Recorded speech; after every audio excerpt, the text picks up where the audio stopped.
Welcome to Mindless Entertainment. My name is Jesse Milestone, and this is meant to offend. So if you're offended, good! Now, I don't talk about politics that often because I don't like them. I think they're all BS and stupid.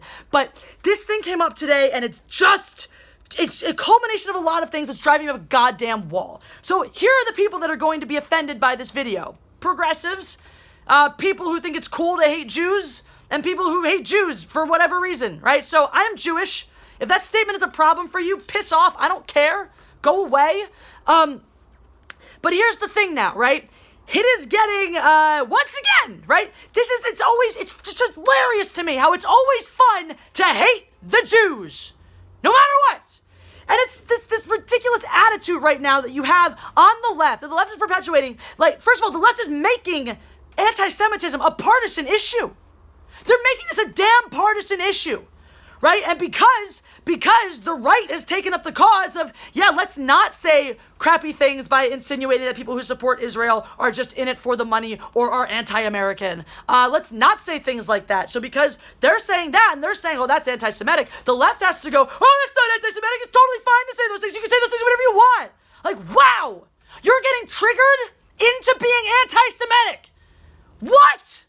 That's ridiculous. So you have this new freshman congresswoman, Ilhan Omar, who is very virtuous, obviously, because she is a woman of color who is a Somalian refugee, and she dealt with crap growing up there, and life is hard for her. So now she can say whatever she wants. And if anyone calls her out on it, they're racist. So she's made many remarks in the past and continues to make remarks that are anti-Israel, and not just anti-Israel, but anti-people who are pro-Israel. So, like, if you support, we're only supporting Israel as a financial, to try to, get financial gain of it. We just shouldn't support Israel. And anyone who supports Israel obviously has a foreign allegiances and is therefore bad, which is insane. It's insane. It's, we can't have allies. You can't have any allies. You can't support allies. So if somebody attacks Great Britain and I'm like, they're our ally, we should help them. Whoops, foreign allegiances, can't do that. It's mind-boggling how anyone can come to that logic in the first place. But anyway, so a bunch of other Democrats and other lawmakers in general, Republican lawmakers as well, Jewish lawmakers are like, that's an effed up thing to say. You should apologize. So the Democrats are like, all right, we're going to draft a statement, basically, condemning her actions. And then the people who are pro her are like, no, don't call her out. She didn't do anything wrong. So they've redrafted this statement to just be like a general condemnation of bigotry, because we can't specifically say anti-Semitism bad without also saying racism bad, Islamophobia bad. All of these things are bad. All of these other things are bad too. Not just anti-Semitism. Can't have that just by itself. It's like, what? When did anti-Semitism just become like fine? Just like, all right, this is cool.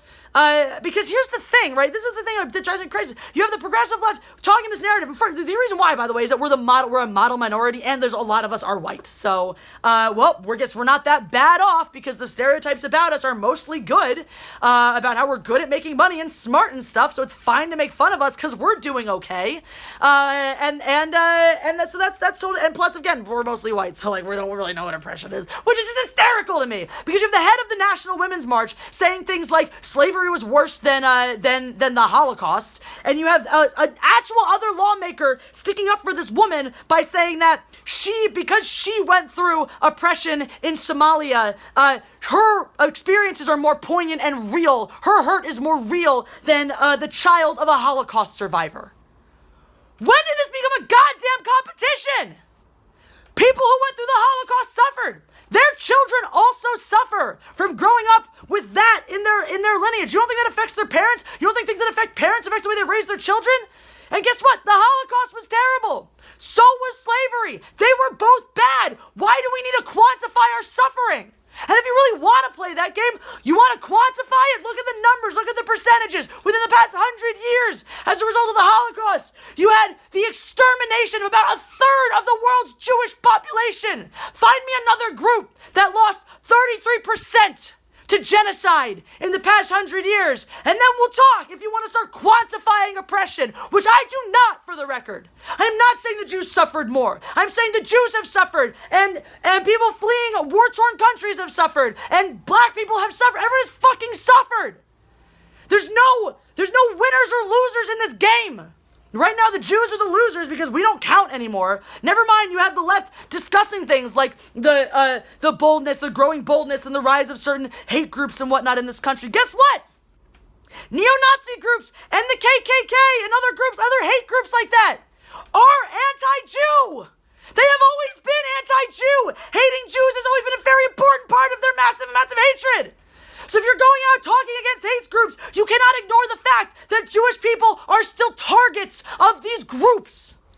And look at the effing internet. Those groups are out there saying inane things like the Jews run everything, the Jews control the media, the Jews control this, the Jews do control Hollywood, but that's, another topic. We don't need to talk about that. The Jews control the banks. All of the same rhetoric, by the way, that was the rhetoric that Hitler started in Germany to scapegoat the Jews.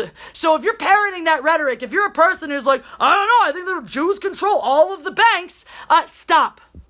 Even if you believe that the majority, and even, there are a lot of top bank holders and people who are Jewish. And even if you look at evidence that says the majority of this group of people are Jewish, you can discuss that in a different way than saying, well, the Jews control this entire institution, unless you have some real solid evidence to suggest that, because otherwise you're just parroting Nazi propaganda, so shut up.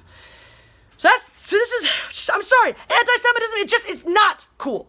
It is not cool, and no, Ilhan Omar does not get a pass because she's more oppressed. Think about that in flip terms. If this happened, if someone said something about that, if someone said that taking in Muslim Somalian refugees is anti-American because you're showing allegiance to Islam or to Somalia or whatever, people, the left will be flipping the F out about it. And if you try to draft a statement not calling out the person spreading those remarks, and if you try to make the statement not be about Islamophobia, but include all the other races and peoples in it as well, you can imagine the blowback. So enough with the goddamn hypocrisy. You can't pick and choose which protected minorities, which oppressed minorities are okay to protect and not, and okay to slam and not. And you don't get extra points because of your background, right? You don't get to be a dirtbag and a bigot because you were more oppressed. That's not how it works. I've had an incredible quote from an article written by David French that I would just like to read for you because I think this exemplifies exactly what I'm talking about. Identity cannot be a substitute for or a supplement to reason and morality. Anti-Semitic voices are no more valuable coming from a refugee than a redneck. If Democrats cannot recognize that fundamental fact, then intersectionality will have encroached on decency and bigotry will have made yet another cultural advance. Well said, Mr. French. That part in the beginning there, that it is not, identity is not a supplement or substitute for reason and morality. Thank you! Thank you! Being a minority does not make you any more or less virtuous than the next fucking person. Having been oppressed does not make you more or less virtuous. You need to rely on your own morality and your own goddamn decency. You don't get to fall back on, well, I'm gay, so I'm right all the time. That is not how it effing works. Everybody has a responsibility to be a decent and moral human being, and you do not get a pass because you think you have suffered more than someone else. You do not. End. Rant over. If you're offended, awesome. If not, try harder next time. If you know people who need to see this video, please send it to them, because this is getting absolutely ridiculous. If you enjoyed this video, oppress the like button. That's right, I said oppress the like button, because guess who wins at the Oppression Olympics? Me! By oppressing more people! If you enjoyed this video, share it, like, comment, all of those things help it more than you know. Click that video appearing in the corner. Get involved with me if you want to learn more about ways to support this channel. Find my social media links, my business contact, my t-shirts, my Patreon. All of that stuff is right there. Thank you so much for watching, and we'll talk again real soon. Woo!